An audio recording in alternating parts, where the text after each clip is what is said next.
प्रधानमंत्री नरेंद्र मोदी 20 दिनों में तीसरी बार बिहार के दौरे पर हैं। शिवान से प्रधानमंत्री नरेंद्र मोदी 10,000 करोड़ की विकास योजनाओं की सौगात देंगे। बिहार में चुनाव है, इसलिए सौगातों की भी बहार है। लगातार पीएम मोदी बिहार का दौरा कर रहे हैं। 29 मई को पटना पहुंचे पीएम मोदी ने एक बड़ा रोड शो किया। उससे पहले काराकट के विक्रमगंज में कार्यक्रम किया था और 47,000 करोड़ की योजनाओं की सौगात दी थी। विक्रमगंज में पीएम मोदी ने जनसभा को संबोधित किया था, जो कि काराकाट लोकसभा सीट में आता है। भोजपुरी बेल्ट में 3 हफ्ते में पीएम नरेंद्र मोदी की दूसरी रैली हो रही है। यानी बीजेपी ने बिहार में आरजेडी के गढ़ में सेंध लगाने की पूरी ताकत झोंक दी है। बीजेपी के फोकस में भोजपुरी बेल्ट है, जहां आरजेडी का दबदबा है। तो प्रधानमंत्री नरेंद्र मोदी के बिहार दौरे को लेकर राजनीति गर्म है। बीजेपी और विपक्ष के बीच आरोप प्रत्यारोप शुरू हो चुके हैं। सुनिए प्रशांत किशोर और बीजेपी सांसद प्रवीण खंडेलवाल का बयान। बिहार के लोगों के समझने के लिए है कि प्रधानमंत्री यहां आ रहे हैं और ये जो खर्च हो रहा है, ये खर्च किसका हो रहा है? ये बिहार सरकार का हो रहा है, बिहार की जनता का हो रहा है। तो आप कुछ दीजिए या न दीजिए बिहार को, कम से कम बिहार के लोगों के पैसे से अपना पॉलिटिकल रैली क्यों कर रहे हैं? रह गई बात कि प्रधानमंत्री इन रैलियों में आकर क्या कह रहे हैं। प्रधानमंत्री आकर तो वही बात कह रहे हैं कि हमने बिहार के लोगों के लिए अनाज की व्यवस्था कर दी, बिहार के श्रमिकों को गुजरात जाने के लिए ट्रेन की व्यवस्था कर दी। तो ये बातें तो लोग 10-15 साल से सुनकर पक गए हैं। लोग तो ये जानना चाहते हैं कि प्रधानमंत्री बोलें कि बिहार में पलायन कब रुकेगा। कमाल है, अगर देश के प्रधानमंत्री बिहार का विकास करते हैं तो तेजस्वी यादव को तकलीफ है, और यदि प्रधानमंत्री जी के मार्गदर्शन में नीतीश कुमार जी बिहार के मुख्यमंत्री के नेतृत्व में बिहार की एनडीए सरकार बिहार का विकास करती है तो तेजस्वी यादव को तकलीफ है। तो प्रश्न उठता है कि तेजस्वी यादव खुश रहें, उसके लिए एनडीए काम नहीं करेगा। एनडीए और एनडीए की सरकार बिहार की जनता के लिए काम करेगी। तो आपने बीजेपी सांसद को सुना, जो कह रहे थे कि एनडीए की सरकार जो है वो बिहार की जनता के लिए काम कर रही है। लेकिन तेजस्वी यादव ने 11 सवालों की एक फहरिस्त जारी कर दी और इस पूरे प्रधानमंत्री नरेंद्र मोदी के मिशन बिहार को लेकर उन्होंने सवालिया निशान खड़े कर दिए।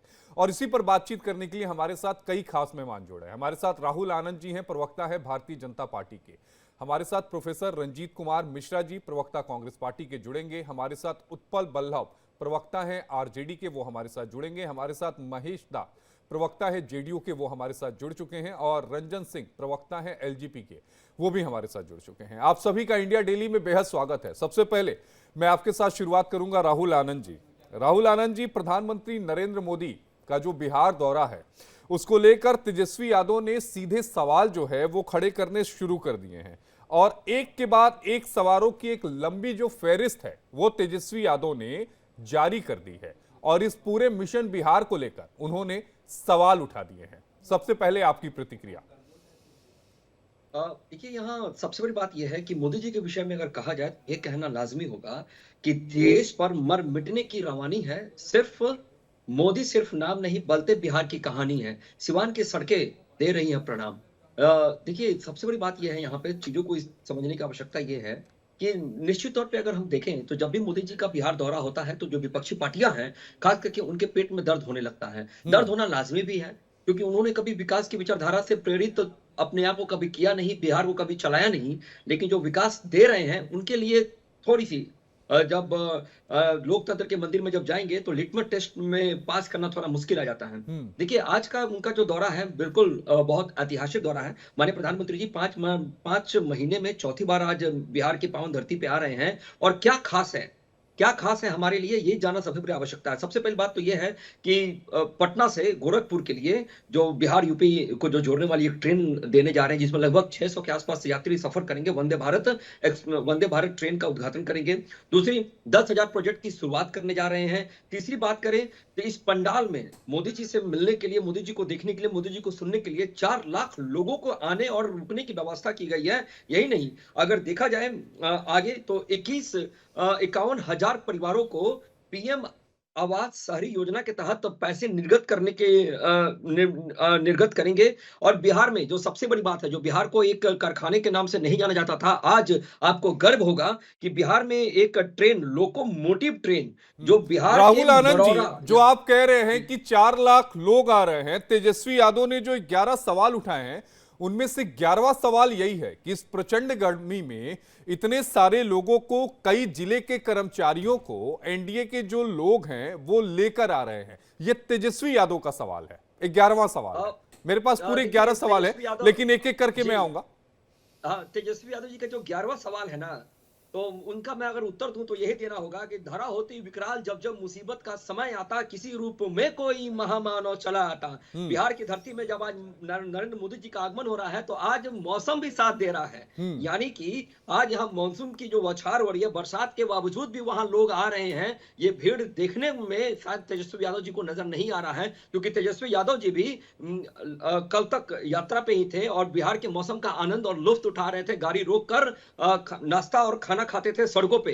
तो निश्चित तौर पे आपको बता दूं, बिहार का मौसम बड़ा ही सुहावना है और खुद इंद्रदेव ही नरेंद्र मोदी जी का स्वागत कर रहे हैं, तो फिर क्या कहना है। क्या कहना है। ठीक है, हमारे साथ रंजन सिंह जी, एलजेपी के प्रवक्ता हमारे साथ हैं। रंजन जी, आपका भी बेहद स्वागत है इंडिया डेली में। तेजस्वी यादव की जो 11 सवाल है ना, उसमें से एक छठा सवाल है जिस पर जवाब मुझे आपसे लेना है।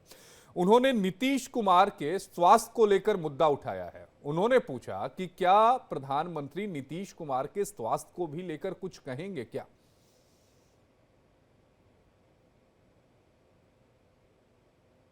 रंजन जी, अनम्यूट करिएगा ना। आवाज आ रही है? हाँ, आवाज आ रही है, बिल्कुल आवाज आ रही है। मैं कह रहा हूं कि आदरणीय मोदी जी बिहार किसी का स्वास्थ्य देखने नहीं आते हैं। वो भ्रष्टाचारियों के डॉक्टर हैं।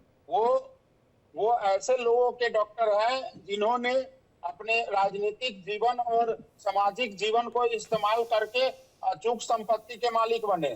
दूसरा, वो विकास के डॉक्टर हैं। वो बिहार को डेवलपमेंट की राह पर ले जाने के लिए आ रहे हैं। उनका जो लक्ष्य है कि जब तक विकसित बिहार नहीं बनेगा, तब तक 2047 में विकसित भारत का कल्पना हम लोगों के लिए संभव नहीं है। अब इस सपनों के साथ हमारे प्रधानमंत्री जी बिहार आते रहे हैं और आते आगे भी रहेंगे। जब तक विकसित बिहार नहीं बन जाता है, तब तक उनका संकल्प पूरा नहीं होगा। अब आज के डेट में स्थिति ये नहीं है देखने की कि किसका स्वास्थ्य अच्छा है या किसका स्वास्थ्य बिगड़ा हुआ है। स्वास्थ्य उन व्यक्ति से तो बेहद अच्छा है जो लोकतंत्र के भगवान को चरणों में रखकर अपने आप को लोकतंत्र के राजा बनने की कल्पना की ओर बढ़ रहे हैं। मन में जो मलाई, सत्ता के मलाई की जो लड्डू फूट रही है, तो उन लोगों से स्वास्थ्य तो जरूर बेहतर है। आज जिस तरीके का व्यवस्था और जिस तरीके का बात हमारे नेता प्रतिपक्ष कर रहे हैं, उनको बात करना चाहिए विकास के, बात करना चाहिए राष्ट्रवाद का, बात करना चाहिए युवा सोच का। तो उनको तो पीओके और एलओसी में फर्क नहीं नजर आता नहीं, क्या बात कर रहे हैं। 11 जो सवाल हैं तेजस्वी यादव के, उनमें से जो 5वां सवाल है वो उन्होंने रोजगार और बेरोजगारी के मुद्दे को भी उठाया है। नहीं, रोजगार और बेरोजगार के मुद्दे को वो उठाने की नैतिक जिम्मेदारी तो 1990 से 2005 तक हो चुके हैं। जब 90 से 2005 तक उनको बिहार की जनता ने मौका दिया, तो उन्होंने तो अपहरण उद्योग लगाने का काम किया। उन्होंने तो जिस तरीके का व्यवस्था यहाँ पर लाने का काम किया, जिससे पूरा 14 करोड़ अव्यवस्थित हो गया। आज जिस तरीके का व्यवस्था वो फिर से पुनः लाने की कोशिश कर रहे हैं, तो अभी 90 से लेकर 2005 का खौफ लोगों के मन से गया नहीं है। अगर भाई आप समझिएगा कि आपके मीडिया हाउस में भी बहुत सारे हमारे मित्र हैं, आपके भी मित्र होंगे जो बिहार से बिलोंग करते होंगे, उनसे पूछिए कि 90 और उस बीच में पलायन वो किस वजह से किए थे। तो जो आज इन्वेस्टर के लिए बिहार अगर सुयोग्य जगह नहीं माना जाता है, आज भी उस दंश से निकल नहीं रहा है, तो कॉर्पोरेट हाउस में रोजगार, आपको पता है भाई कि रंजन जी, सरकार- पलायन अभी से हो रहा जी। है क्या? पलायन बिहार में अभी से हो रहा है क्या? 1917 जिम्मेदार में भी कौन भिखारी है? ठाकुर जी की एक नाटक था विदेशिया, जी उसको अगर जी। आपने पढ़ा होगा, उसके चित्रण को आपने पढ़ा होगा, तो जो विस्थापन का दर्द है और जो विस्थापन का दंश है, उससे बेहतरीन लेख मैंने आज तक पढ़ा नहीं। नहीं बिल्कुल।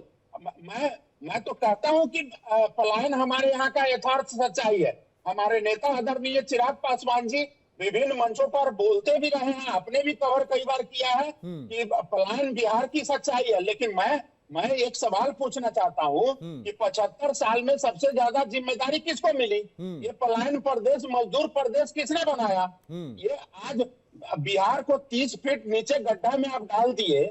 आज एनडीए की सरकार ने उर्वरक बनाया है, एक उपजाऊ भूमि बनाकर अगर बिहार को बिहार के विकसित बिहार की ओर ले जाने के संकल्प के साथ अगर काम कर रही है, तो इसमें जिम्मेदारी तो तय होगी सर, सबको होगी। युवा जितने बिहार की जनता है या देश की जनता है वो तो देख रहे हैं ना कि बिहार में तो रोजगार का तो छोड़ दीजिए, लोग जिंदा रह पाएगा कि अरे नहीं, ठीक है रंजन जी, इसकी- सुनिए ना, इसका भी नहीं हो अरे पाता। सुन लीजिए, जी।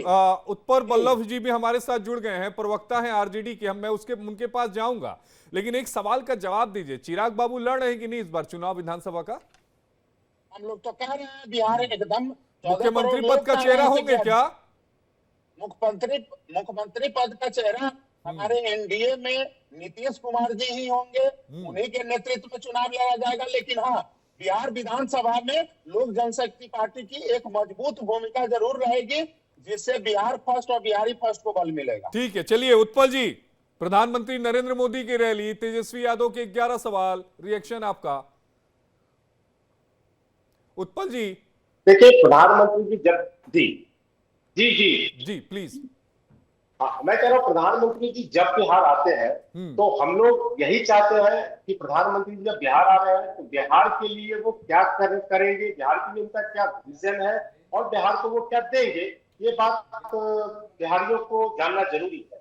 दूसरी चीज क्या है कि जब वो कभी भी जब बिहार आते हैं तो वो जितना बात जो गैर मुद्दा की बात है, जो बिहार के लोगों के लिए, नौजवानों के लिए जो मुद्दा की बात नहीं है, जैसे वो पहले जब आते थे, जब प्रारंभ में जब वो चुनाव लड़ रहे थे तो बोले कि 2 करोड़ प्रतिवर्ष नौकरियां देंगे। तो हम लोग तो कहते हैं कि कोई नई बात आप मत कीजिए, जो आप 14 से लेके अभी तक जितना आप बिहार के लोगों को बोले हैं सिर्फ वही पे आप बात कीजिए तो ज्यादा बेहतर होगा।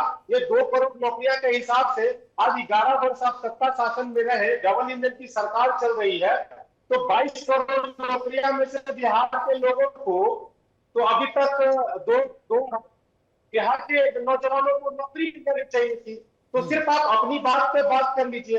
वो बोले कि 22 तक किसानों की आय दुगनी कर दूंगा, तो मैं कह रहा हूं कि बिहार भी कृषि प्रधान स्टेट है और इसमें जो रोजगार तो है नहीं, यहाँ पे बहुत सारे औद्योगिकरण हुआ नहीं, तो ज्यादातर लोगों का जीविका उपार्जन जो है वो कृषि से जुड़ा हुआ है। तो किसानों के जो आय दोगुना करने की बात की है उस पर ये बात कर ले, और लॉ एंड ऑर्डर कर ले, ये दलितों पे अत्याचार की कर ले, बलात्कार है, महिला सुरक्षित नहीं है। तो ये सारी बात है जो बिहार की जनता इससे दिन से जानना चाहती है कि इस पर वो क्या कहेंगे, इस पर वो बात करें। हम लोग चाहते हैं कि इस पर वो बात करें। वो बोलते थे कि बिहार में जब 14 में चुनाव जीतेंगे तो मोतिहारी की चीनी मिल स्टार्ट कराएंगे और उसी चीनी मिल की बनी चीनी से चाय पिएंगे। तो वो कब मोतिहारी की चीनी से चाय पिएंगे और बिहारियों को भी वहां की चीनी का स्वाद चखाएंगे, हम लोग यही पूछना चाहते हैं। ठीक है महेश जी, कई सारे सवाल जो है उत्पल जी ने खड़े किए हैं, जरा उनका जवाब दे दीजिए।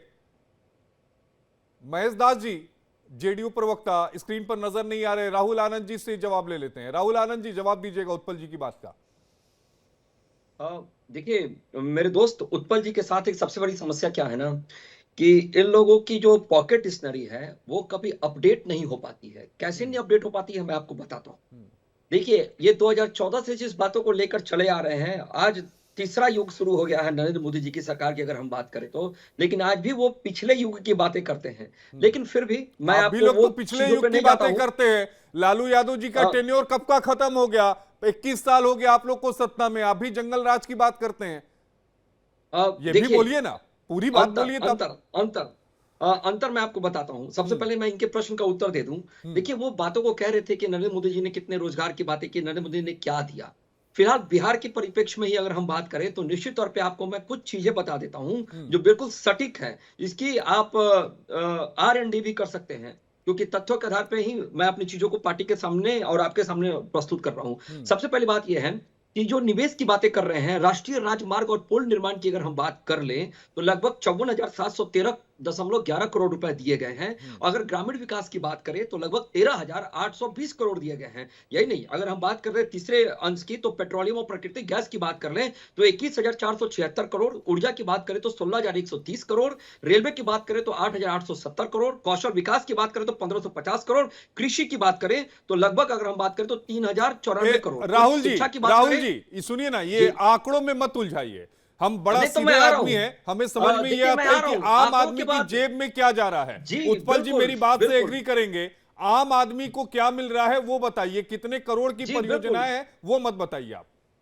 बिल्कुल, रुक जाइए उत्पल वही जी, आ- सुन देखिए, लीजिए, राहुल जी ये- को सुन लीजिए, आपको बोलने का मौका दूंगा। सुन ये- लीजिए राहुल जी को। ये हाँ। सारे चीजों को बताने के बाद अब आपको आम आदमी के लिए बात करते हैं। अब कंपैरिजन शुरू करते हैं। सबसे पहले बात करें, जो आपने इतिहास के पन्ने की बात की कि जब आप बीते हुए कार्यकाल की बात करते हैं, तो मैं आपको बता देता हूं कि उस बीते हुए कार्यकाल में आरजेडी का बजट अगर हम बात करें तो 22,000 करोड़ का था पूरे बिहार का, आज 3,17,000 करोड़ का है। और आम आदमी को क्या फायदा है? आम आदमी को शिक्षा का फायदा है, आम आदमी को देखा जाए तो सड़क का फायदा है, आम आदमी को देखा जाए तो ऊर्जा का फायदा है, आम आदमी के लिए देखा जाए तो बेहतर स्वास्थ्य व्यवस्था की फायदा है, आम आदमी के लिए देखा जाए तो उत्तम व्यवस्था, जो लाइफ को जीने की बातें हम करते हैं। जब इनका शासनकाल था तो लगभग 6,000 आम आदमी का जीवन का एक निकलता था कि प्रति व्यक्ति आए, लेकिन आज वही देखा जाए तो 58,000 के आसपास है। देश में राष्ट्रीय स्तर पर यह कम है, लेकिन कितना परिवर्तन हुआ ये जानने की जरूरत है। ठीक मैं है, आपको ठीक है, बता दूं- परिवर्तन की फेहरिस्त राहुल